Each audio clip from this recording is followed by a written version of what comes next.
is video number 8, Knitting Fundamentals. Welcome to today's video using the White Tiger Knitting Machine Fantastic model. We are going to talk about the knitting fundamentals. So this is page 11. It starts at A, abbreviations and symbols. To make the explanation simple, the abbreviations below are used throughout this book. B or CH stands for the bust or chest.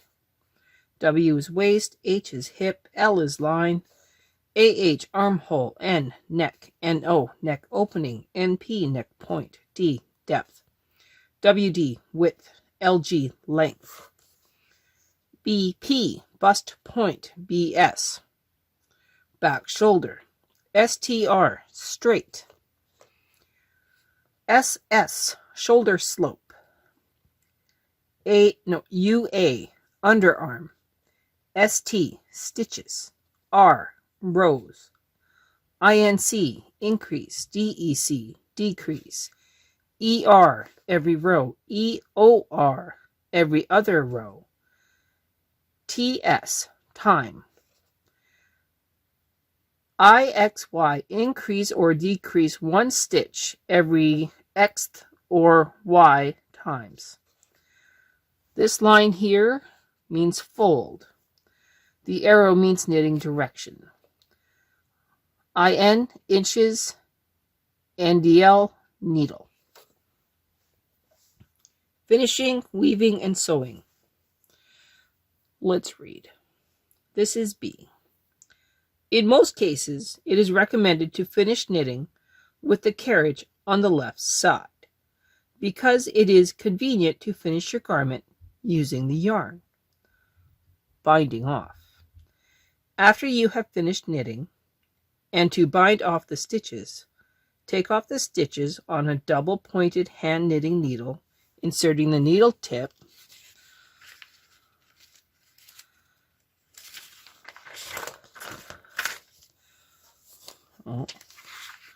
from the wrong side, then using a crochet hook to work a row of slip stitches. Refer to figure 1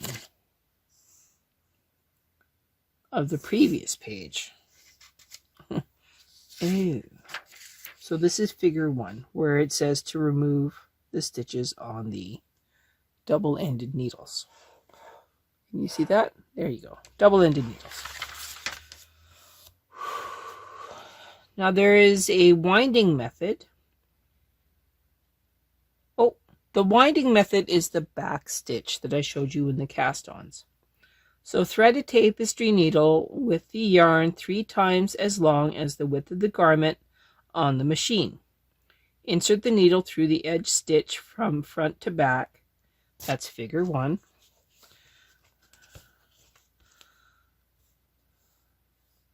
Pull the yarn, insert the needle through the second stitch from front to back, and through the first stitch again from back to front. Pull the yarn. Repeat the above operation to finish all the stitches and remove from the machine. That's back stitch. How to seam on the machine. Seams joined on the latch needles are neat and firm. Therefore, often employed to join the shoulders, dolman sleeves, etc. Place on the needles the 2 pieces of the knitting to be joined right sides together. Bind them off in the same manner as the related figure 2.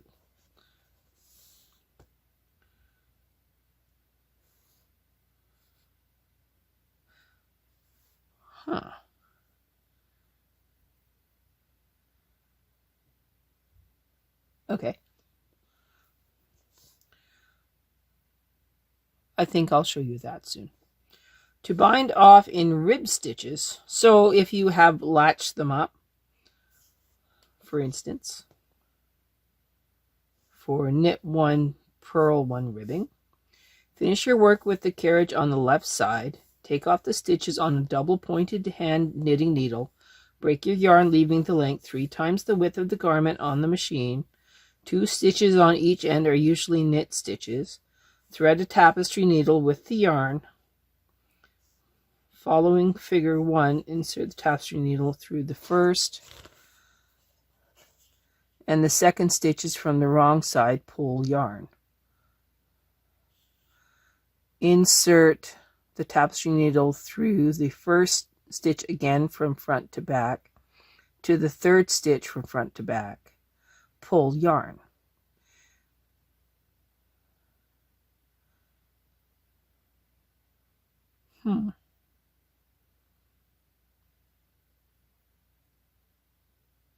I believe that what they're doing is called smiles and frowns. Following figure 4, IR, insert tapestry needle through the third stitch from the back front, then through the fifth stitch from front to back. Pull yarn. Repeat this procedure and finish the binding, taking the last 2 stitches as shown in the figure. The needle always goes through the same stitch twice. So you're just making another loop, just to be clear. I think it kind of shows it here where it goes 1, 2, 3, and then back.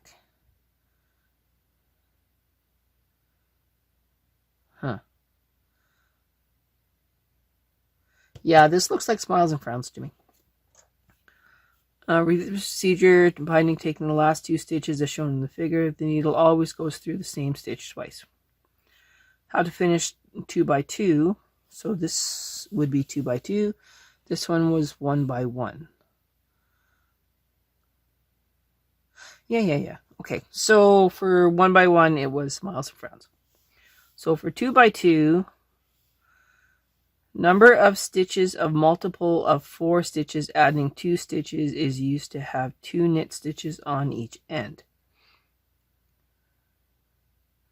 So through 2, and then through 1, 3. Nope. That is confusing. I have other ways of doing 2 by 2 ribbing, and it's a lot less, yeah. Oh, but we should actually read. Take the stitches on a double pointed hand knitting needle as instructed. Insert the tapestry needle into the first stitch and the second stitches from back to front. That's figure 1. Pull the yarn towards you. Insert the tapestry needle into the first stitch from the front and then into the third stitch from the front. Figure 2. Pull the yarn to the other side.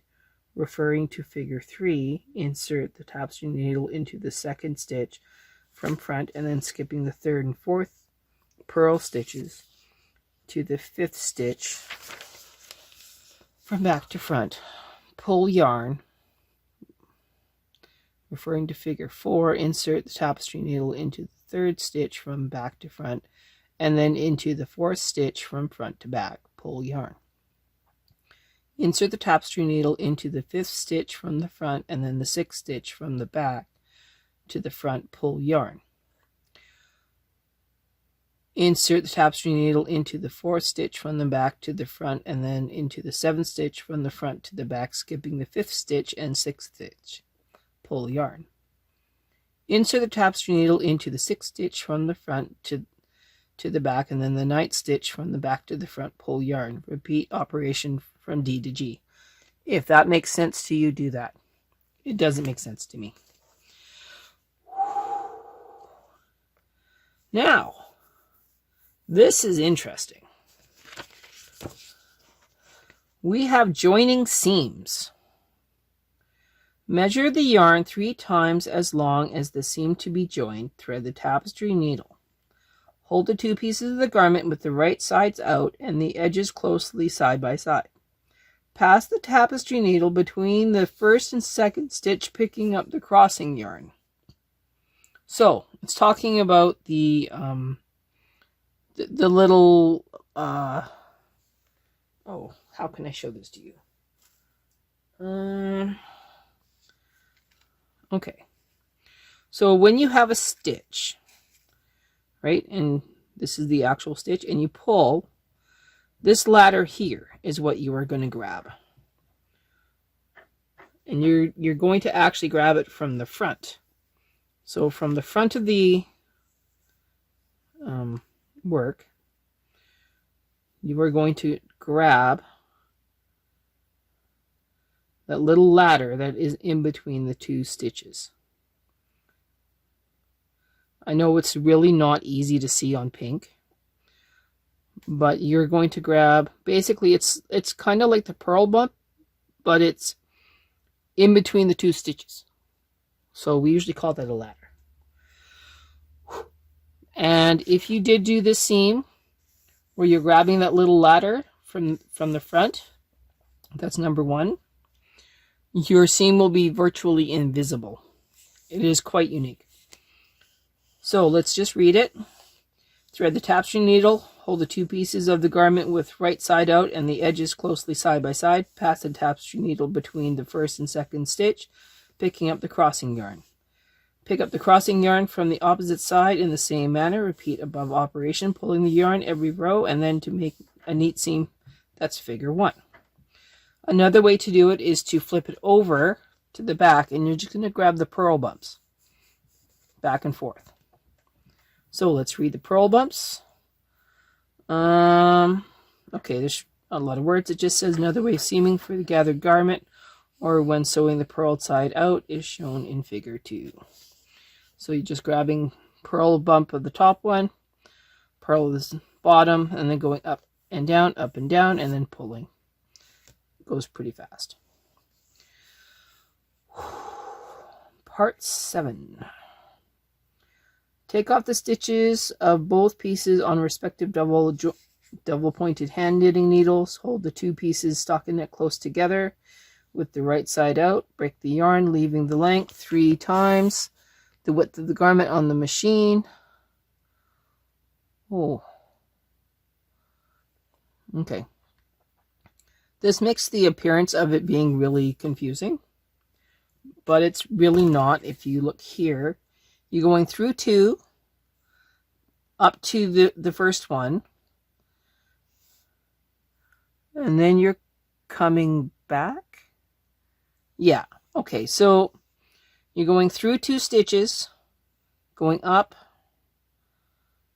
coming back through, kind of like this. So into stitch 1, up to stitch 1, back to stitch 1, over to stitch 2, up to stitch 1, over to stitch 2, back through stitch 2, to 3, back to 2, to 3, back to 3, into 4, up to 3, to 4, down 4, smiles or frowns. That is how that one's done.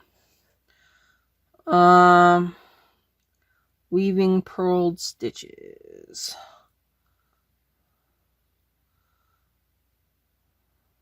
Take off the stitches on double pointed hand knitting needles respectively, holding both pieces of the purled side out. Insert the tapestry needle. 1 second, please. I'm sorry about that. Insert the tapestry needle into the first stitch on the first piece from the front to the back. Figure 1, pull yarn. Insert the tapestry needle into the first stitch on the back piece from the back to front. Pull the yarn towards you. Figure 2. Okay.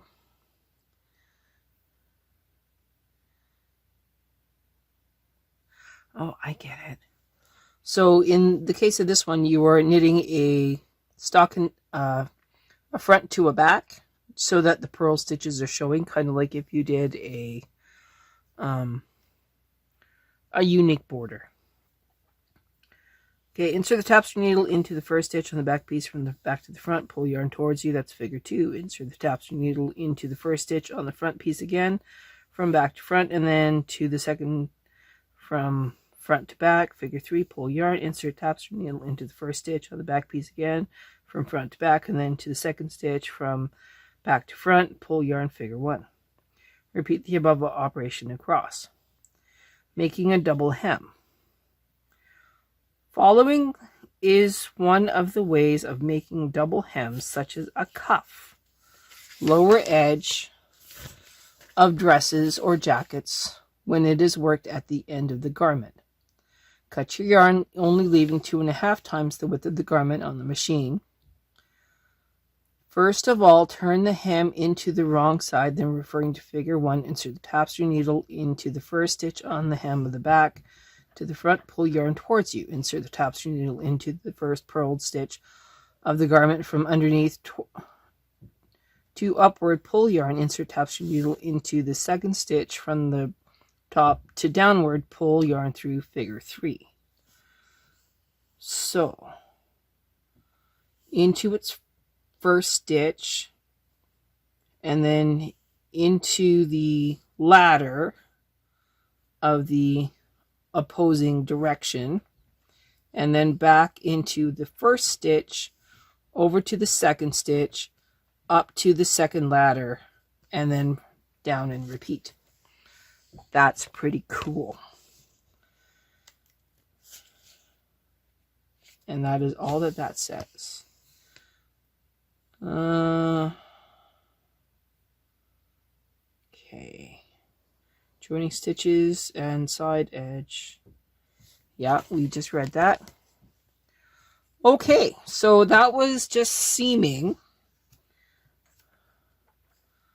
and learning about the abbreviations and symbols. And now at page 17, it gets into how to use the transfer tools. Well, this is pretty easy. We already use transfer tools to do cables.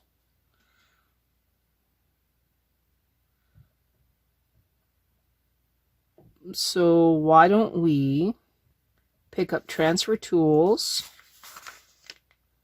increasing and decreasing, and yeah, we will go into using the, well, it shows the cable stitches, how to pick up stitches, how to transfer, how to use the latch tool, how to do ribbing, garter stitches, other pattern stitches, and then binding off the stitches. And then it gets into how to correct drop stitches. Okay, so this entire section is important. We're going to make it their own section of this video. So I'm going to take a small break, and then I'll come back and we'll get this done. I'm going to cut the video right here and continue in the next video.